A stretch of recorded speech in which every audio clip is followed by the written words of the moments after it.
આપણે સહી આપણે એમ ન માનવું કે આપણે એકલા છે ગમે ત્યાં, ના, એકલા નથી, ઓલો ભેગો ને ભેગો છે. એ તો જ હિસાબ રહીએ ને બાપા, હિસાબ કઈ રહીએ તો જ રહીએ. જન્મો જન્મ, એક જન્મ નહીં, હજારો જન્મનું એની પાસે હિસાબ છે. અને તો તપાસો આપણા શાસ્ત્ર, મહાભારતનો દાખલો લ્યો. જેથી 100 દીકરા મર્યા તો ધૃતરાષ્ટ્રને કૃષ્ણ ભગવાનને પૂછ્યું કે મારા હોયે હો મરવાનું કારણ, આ હોયે હોય એ કાર્ય મરવાનું કારણ. કૃષ્ણ ભગવાને કીધું તમને હું વાત કરું, મેં વિશ્વાસ બેસીએ કે 100 જન્મ પહેલા તમે 100 જીવની હત્યા કરી હતી ને એનો બદલો આ છે.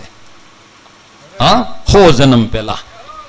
હવે કેટલા વર્ષો વહી ગયા છીએ, તો આ હિસાબ એને, અને સમય આવે જ એ ફળ મળે છે ભાઈ. હો, વહેલું નથી મળતું, સમય આવે મળે ફળ. જો કાકા કે છે કે હું ખોટું થોડું બોલું, જો આ બેઠા અહીંયા